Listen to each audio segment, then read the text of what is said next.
ಕೇಂದ್ರ ಸರ್ಕಾರ ಜಾರಿಗೆ ತಂದ ವಕ್ಫ್ ತಿದ್ದುಪಡಿ ಕಾಯ್ದೆ ಖಂಡಿಸಿ ಹಾಗೂ ವಿಜಯಪುರದ ಶಾಸಕ ಬಸನಗೌಡ ಪಾಟೀಲ್ ಯತ್ನಾಳ್ ಮೊಹಮ್ಮದ್ ಪೈಗಂಬರ್ ಅವರ ಬಗ್ಗೆ ಅವಹೇಳನಕಾರಿಯಾಗಿ ಭಾಷಣ ಮಾಡಿರುವ ಕುರಿತು ಶಿರಹಟ್ಟಿ ಮುಸ್ಲಿಂ ಸಮಾಜದವರಿಂದ ಬೃಹತ್ ಪ್ರತಿಭಟನೆ ನಡೆಯಿತು.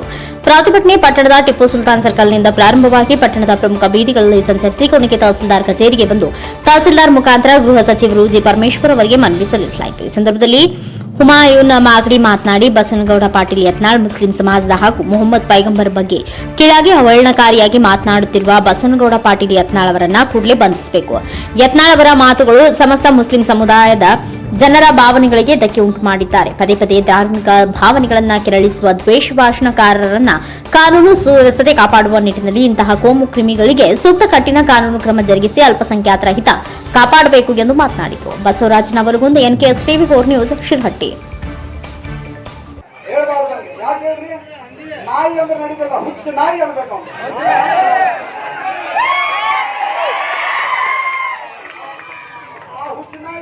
ಈ ವೇದಿಕೆ ಮುಖಾಂತರ ನಾವು ಹೇಳಕ್ಕೆ ಬಯಸ್ತೀವಿ, ಪ್ರವಾದಿ ಸಲ್ಲಲ್ಲಾಹು ಅಲೈಹಿ ವಸಲ್ಲಂ ಅಂತ ಬಂದ್ರೆ ನಮ್ಮ ತಾಯಂದಿರು ಹೊಟ್ಟೆಗಿರು ಕೂಸು ಸತಿ ಬಲಿದಾನ ಮಾಡಕ್ ಹಿಂದ ಮುಂದೆ ನೋಡು ಜಾತಿ ಅಲ್ಲ ನಮ್ದು.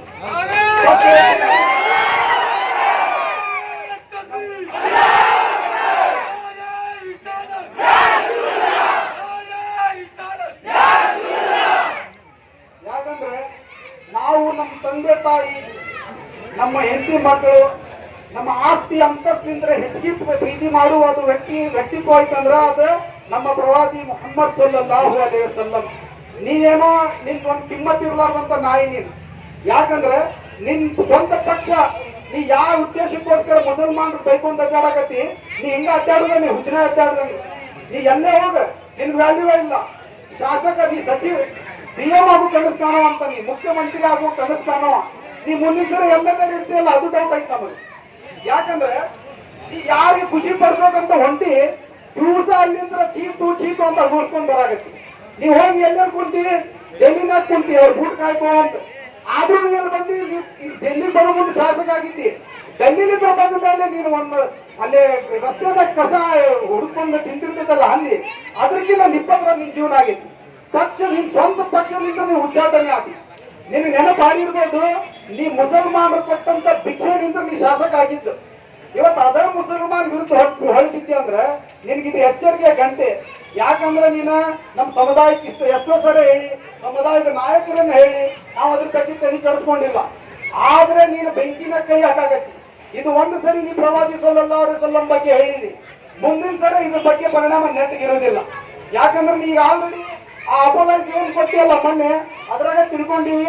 ಈ ಸ್ವಲ್ಪ ಅವ್ನಿಗೆ ವಿರೋಧ ಪ್ರತಿಭಟನಾ ರ್ಯಾಲಿಯಲ್ಲಿ ಭಾಗಿಯಾದ ಸಮಸ್ತ ಮುಸ್ಲಿಂ ಬಾಂಧವರಿಗೆ ಮತ್ತು ಮಂದಿಗೆ ವಂದನೆಗಳನ್ನ, ಧರ್ಮಾಭಿವೃದ್ಧಿಯ ಹೋರಾಟದಲ್ಲಿ ಮುಂದಾಳುತ್ತಂತ ಅನೇಕ ಮೌಲ್ಯಗಳು, ಆಲಿಮ್ಗಳು, ಅನೇಕ ಮಸೀದಿಯ ಮುತ್ವಳಿಗಳು, ಸಮಾಜದ ಬಾಂಧವರು ಈ ವೇದಿಕೆಯ ಮೇಲೆ ಈ ಹೋರಾಟದಲ್ಲಿ ಭಾಗಿಯಾಗಿದ್ದಾರೆ. ಈ ಹೋರಾಟದಲ್ಲಿ ಭಾಗಿಯಾಗಿದ್ದ ಉದ್ದೇಶ ಇದ್ದರೆ ನಾವು ಸ್ವತ್ತಾಸ್ತಿಯನ್ನ ಕಾಪಾಡುವುದಕ್ಕಿಂತ ಮುಂಚಿತವಾಗಿ ಈ ದೇಶವನ್ನ ಕಾಪಾಡುವುದು ನಮ್ಮ ಹಕ್ಕಿಗೆ, ನಮ್ಮ ಕರ್ತವ್ಯವಿದೆ ಅನ್ನುವಂಥ ಭಾವನೆಯಿಂದ ನಾವು ಹೋರಾಟಕ್ಕೆ ಇದ್ದೇವೆ. ಇವತ್ತು ಭಾರತೀಯ ಜನತಾ ಪಕ್ಷವರಾಗಲಿ, ಈ ದೇಶದ ಪ್ರಧಾನಿ ಮೋದಿಯವರಾಗಲಿ ಜಾತಿಯನ್ನ ಒಡೆದು ಜಾತಿಯಲ್ಲಿ ಅನೇಕ ಗುಂಪುಗಳನ್ನ ರಚನೆ ಮಾಡಿ ಜಾತಿಯ ಭಾವನೆಗಳನ್ನ ಕೇಳಿಸಿ ಇವತ್ತು ಈ ದೇಶವನ್ನು ವಿಭಾಗ ಮಾಡುವಂತಹ ಪರಿಸ್ಥಿತಿ ಹೋಗಿದೆ. ಇದು ನಾಚಿಕೆ ಅನ್ನುವಂಥದ್ದು ಬಂದರೆ ಇಲ್ಲಿ ಪತ್ರಕರ್ತರ ಮುಖಾಂತರ ಆ ಮೋದಿಯವರಿಗೆ ಒಂದು ಸಂದೇಶವನ್ನ ಕೊಡಲಿಕ್ಕೆ ಬಯಸ್ತಾ ಇದ್ದೇನೆ. ಈ ದೇಶ ಭವ್ಯ ಭಾರತ ದೇಶ. ಈ ದೇಶ ಅನೇಕ ಉಲ್ಮಾಗಳು, ಅನೇಕ ಮೌಲ್ವಿಗಳು, ಅನೇಕ ಶೋಭಿಗಳು, ಅನೇಕ ಸಂತರು ಈ ದೇಶದ ಭೂಮಿಯಲ್ಲಿ ನಡೆದಾಡುತ್ತ ಪವಿತ್ರ ಭೂಮಿಯ ದೇಶ. ಈ ದೇಶವನ್ನ ಜಾತಿಯಿಂದ ಒಲಿಯಲಿಕ್ಕೆ ಎಂದೂ ಸಾಧ್ಯವಿಲ್ಲ. ಇದು ನಾವು ಇದನ್ನ ತಿಳ್ಕೋಬೇಕು. ಯಾಕಂದ್ರೆ ನಮ್ಮ ಸ್ನೇಹಿತರು ಹೇಳಂಗೆ 200 ವರ್ಷಕ್ಕಿಂತ ಹೆಚ್ಚು ಈ ಬ್ರಿಟಿಷರು ಈ ದೇಶವನ್ನು ಆಳಿದ್ರು. ಆ ಬ್ರಿಟಿಷರಿಂದ ಈ ದೇಶವನ್ನ ಮುಕ್ತಗೊಳಿಸುವುದಕ್ಕಾಗಿ ಮತ್ತು ಮೊದಲಿಗೆ ಹೋರಾಟ ಮಾಡಿದಂಥವರು ಮುಸ್ಲಿಂ ಆಲಿಮಗಳು ಹೊಲಿಮಗಳು ಅಂತ ಮಾತನ್ನ ಘಂಟಾಘೋಷವಾಗಿ ಜಗತ್ತಕ್ಕೆ ಹೇಳಿದ್ದಾರೆ.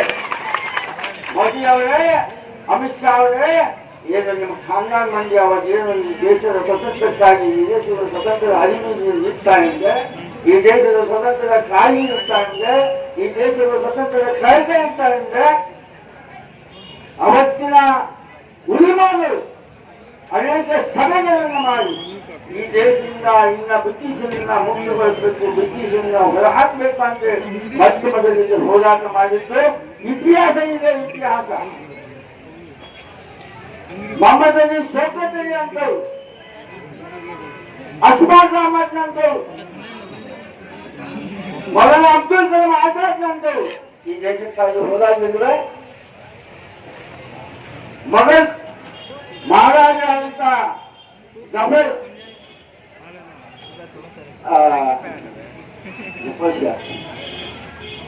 ಬಹದ್ದೂರ್ ಜಫರ್ ಅವರು ಕೊನೆಯಿಸಿದವರು ಈ ದೇಶಕ್ಕಾಗಿ ಹೋರಾಟ ಮಾಡಿದವರು. ಈ ಜಗತ್ತು ಮೆಚ್ಚಿದ ಏಕೈಕ ಪ್ರವಾದಿ, ಏಕೈಕ ಮಾನವತಾವಾದಿ ಅನ್ನುವಂಥದ್ದನ್ನ ಉಲ್ಲೇಖವಿದೆ.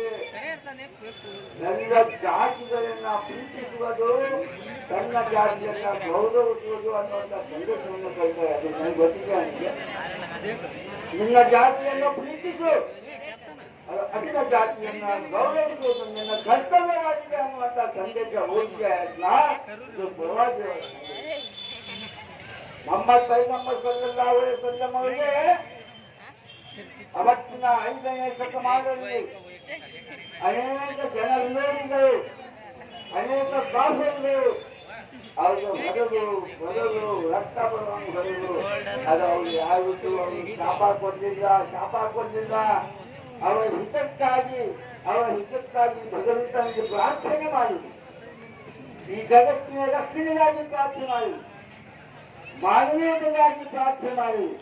ಆದ್ದರಿಂದ ಅವರೇನಕ್ಕಾಗಿ ಮಾತಾಡಲಿಲ್ಲ ಪೈಗಂಬರಿಗೆ ಬಹುತೇಕ ಕೆಲವೇ ದಿನದ ಕಾಜಿಗೆ ನಾಶವಾಗುವುದಕ್ಕಾಗಿ. ನಾಶ ಆಗೇ ಕೂತೀವಿ. ಯಾಕಂದ್ರೆ ತುಂಬಿ ಬಂದೈತಿ ಹೊಲ, ತುಂಬಿ ಬಂದಿದ್ದು ಕೃಷಿಕಾಗ ಮಾತಾಡಬೇಕು. ಎಂಥ ಪವಿತ್ರ ಸಮಾಜ, ಪಂಚಮಸಾಲಿ ಪವಿತ್ರ ಸಮಾಜ ಅದು.